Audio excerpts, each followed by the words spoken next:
Welcome. In this module, we'll talk about several core components of blockchains and what differentiates various blockchain platforms.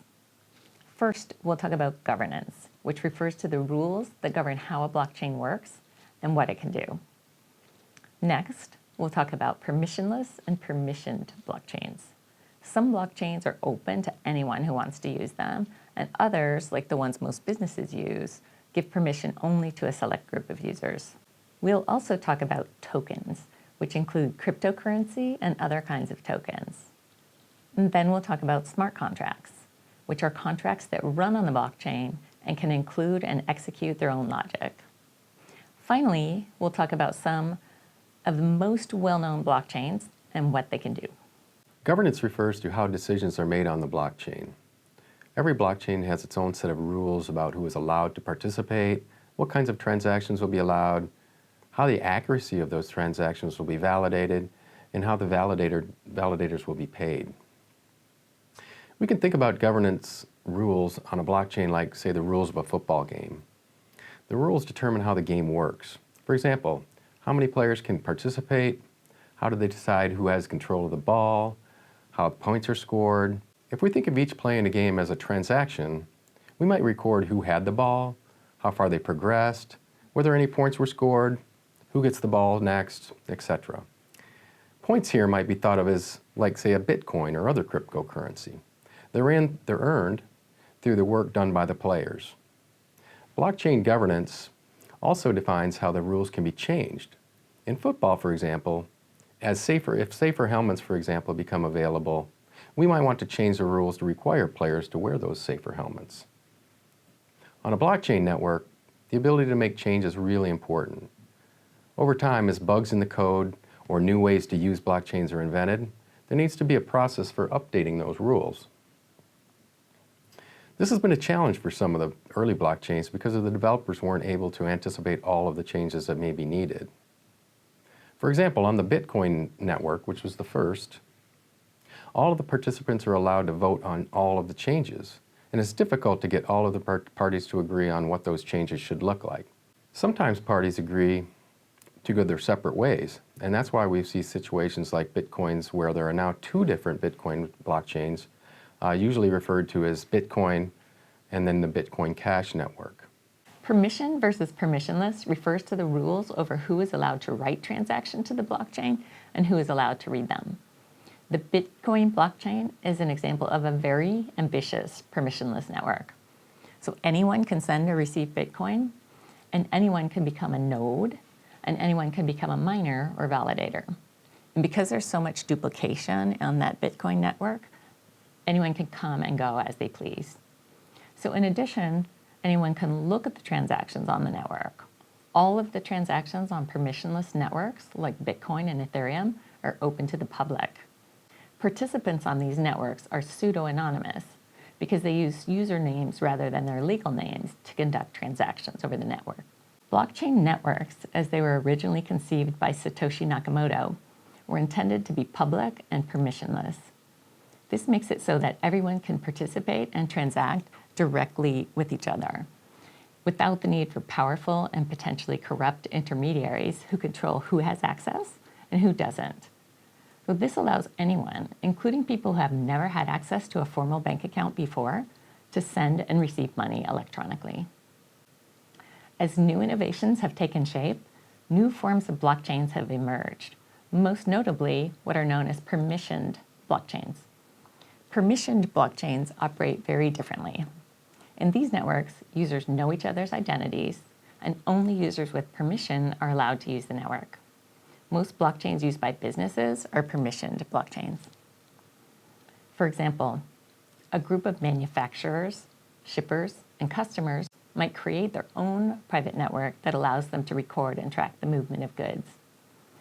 These are similar to some non-blockchain systems today that allow business partners to share information with each other. What is different in a blockchain is that when a transaction is recorded on the chain, each of these partners approves that transaction. They don't need to store and reconcile their separate versions of the transaction.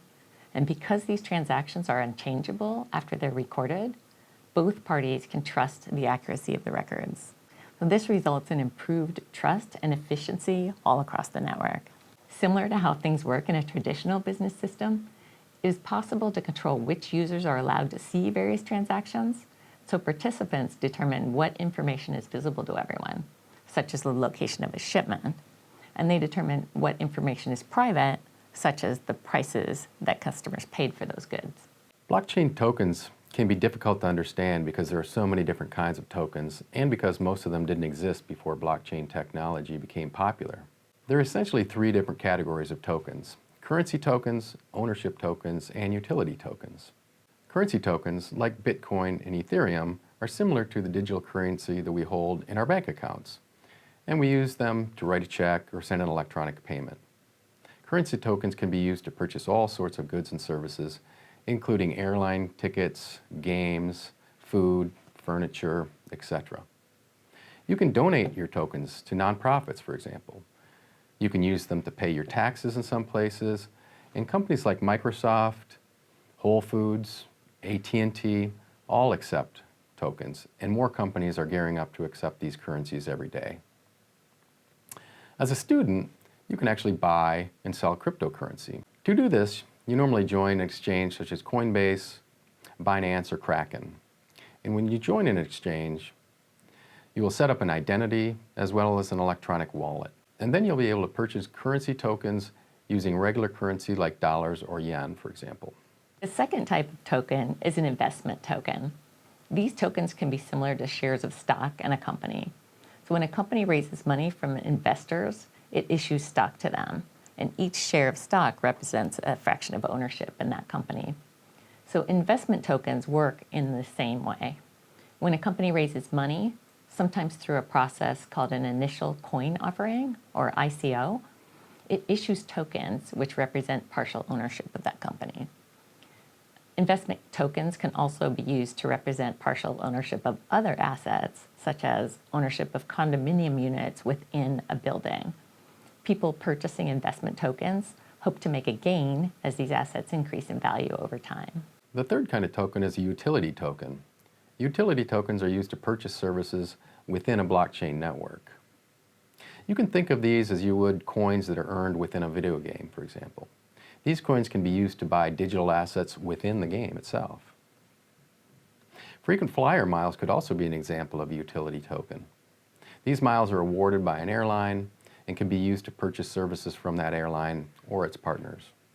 One example of a new kind of utility token on the blockchain is called a basic attention token. One example of using these types of utility tokens is the Brave internet browser. Brave allows users to block advertisements or to view only those ads that they choose to see. When they view these ads, users are paid with utility tokens, and then these tokens can be sold for cryptocurrency or for cash. In some networks, users can also use their tokens to purchase videos or other entertainment content.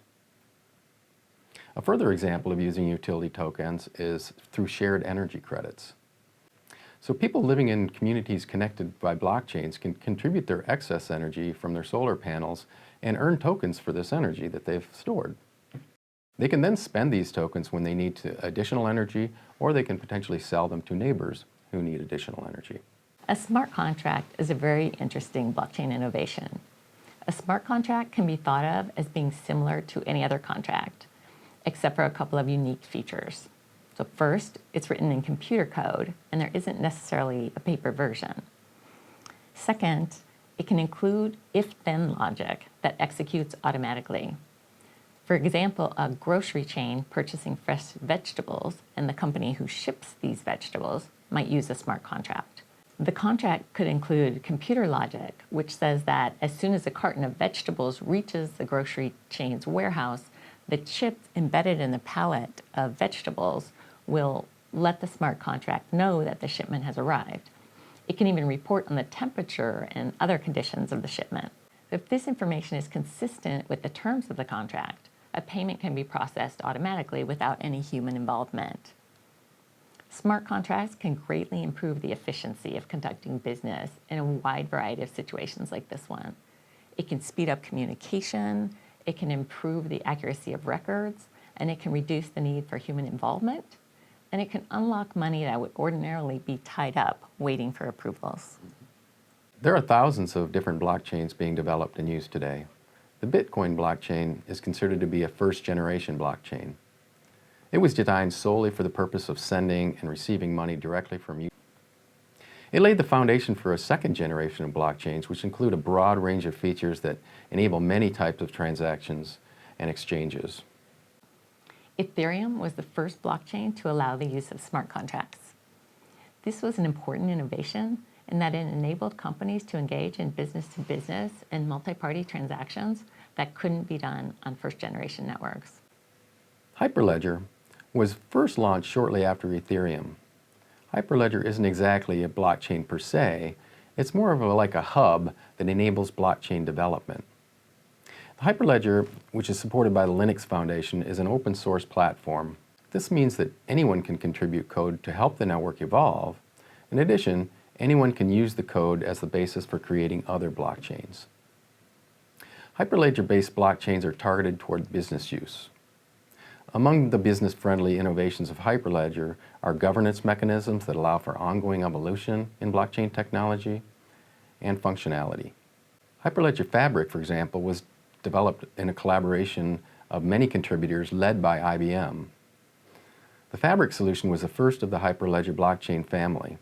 And Fabric is somewhat unique because it is a foundation for developing blockchains in a modular way so that consensus mechanism and other blockchain features could be used in a plug-and-play manner. Other Hyperledger blockchains have different purposes. For example, Hyperledger Indy is designed for identity management, and Hyperledger Aries is designed for management of credentials such as university diplomas. Corda is another open source platform. It was designed and built specifically so that legal contracts and other shared data could be managed and synchronized very quickly. So Corda began as a platform for the financial services industry, and it has some features that are important in that environment. So for example, transactions are validated by the parties to the transaction rather than by a large pool of validators. Corda's design allows for approved regulators to observe these transactions in real time. Finally, EOS is another widely used blockchain platform. Its goal is to become the fastest and cheapest blockchain in the world. Because of the rules governing many other blockchains, copies of the transactions have to be stored and validated by everyone participating in those functions. But EOS uses a different approach in which transactions are managed by a highly skilled subset of participants. One of the main advantages of the EOS platform is that it is beneficial for using dApps, or decentralized applications, that can run on the blockchain.